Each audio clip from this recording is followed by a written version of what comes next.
नमस्कार मंडळी.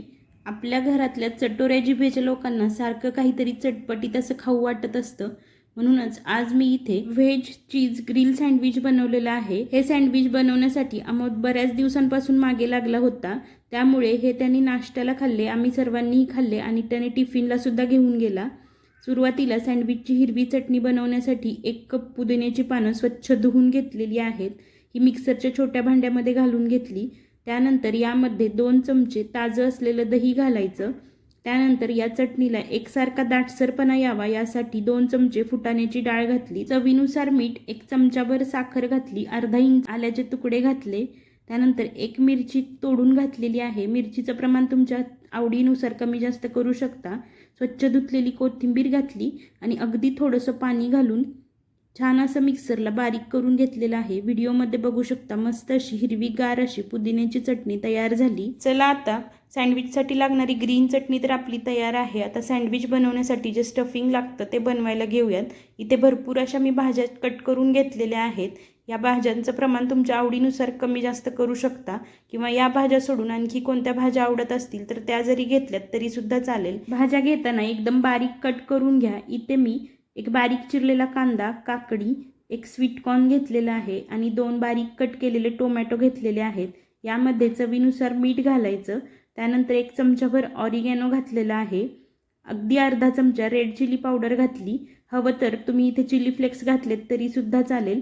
1 चमचाभर चाट मसाला घातला आणि साधारणतः 2 ते 3 चमचे मेयोनेज घातलेला आहे. तुम्हाला आवडत असेल तर यामध्ये ढोबळी मिरची बारीक कट करून घातलीत तरी सुद्धा चालेल किंवा गाजर आणि बीटरूट सुद्धा बारीक किसून घातलं तरी सुद्धा चालेल. हे व्यवस्थित असं मिक्स करून घ्यायचं.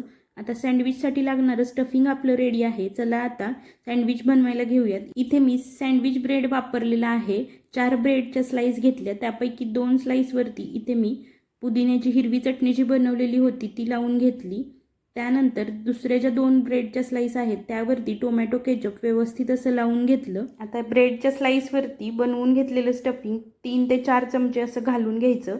स्टफिंगचं प्रमाण तुमच्या आवडीनुसार कमी जास्त करू शकता, पण मी साधारणतः 3 ते 4 चमचे एवढं घातलेलं आहे, कारण त्यानिमित्ताने मुलांच्या पोटात कच्च्या भाज्या तरी जातात. स्टफिंग भरून झाल्यानंतर यामध्ये भरपूर असं चीज घालून घ्यायचं. इथे मी मोझरेला चीज वापरलेला आहे. तुम्ही हवं तर चीजच्या ज्या स्लाईस मिळतात त्या जरी वापरलात तरी सुद्धा चालेल. भरपूर असं चीज घालून घेतलं. त्यानंतर हिरव्या चटणी लावून ठेवलेला जो ब्रेड होता तो यावरती ठेवून दिला.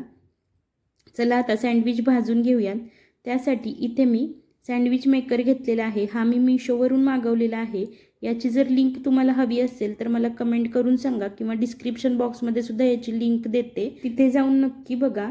मी बटरमध्ये कधीच सँडविच भाजत नाही. सँडविच भाजण्यासाठी तुपाचा वापर करते.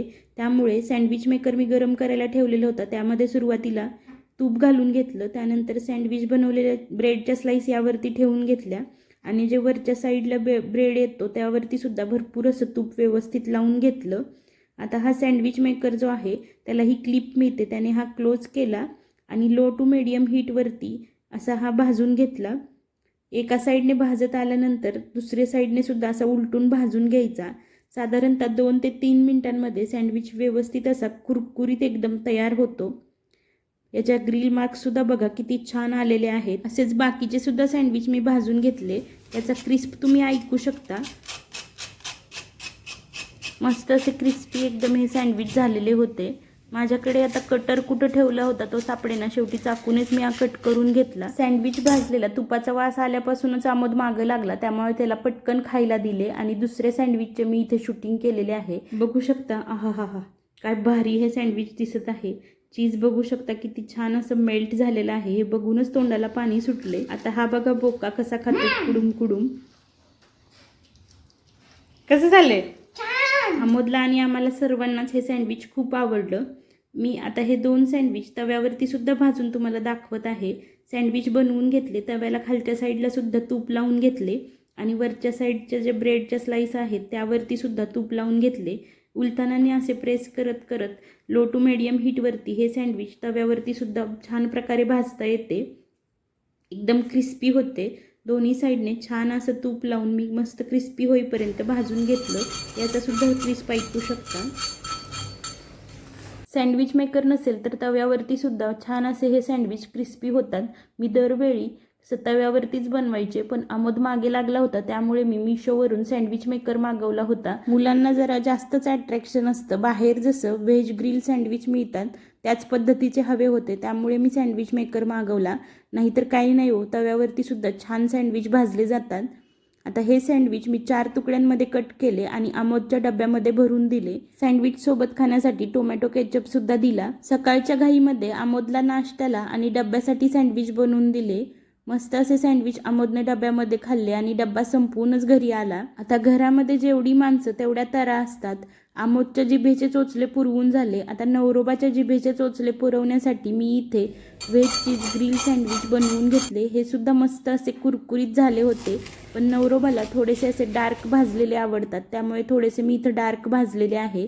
याला कट करून घेतले. नवरोबाचं असं म्हणणं आलं की हे फक्त तर तू असंच देत आहे, पण हॉटेलमध्ये किंवा बाहेर कुठेही आपण सँडविच खायला गेलो तर त्यावरती छान असं चीजचं डेकोरेशन असतं.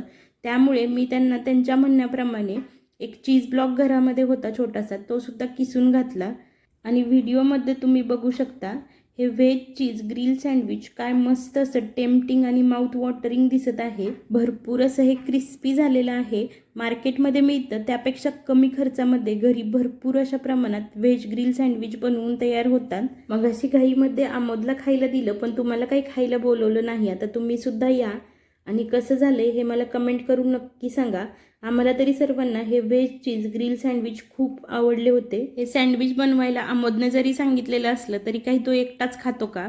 आपण सुद्धा त्याच्यासोबत खाणारच ना. त्यामुळे तुम्ही सुद्धा नक्की बनवा. रेसिपी कशी वाटली हे कमेंट करून सांगा. आवडली असेल तर लाईक, शेअर, सबस्क्राईब आणि फेसबुक, इंस्टाग्रामवरती फॉलोसुद्धा करायला अजिबात विसरू नका. थँक्यू.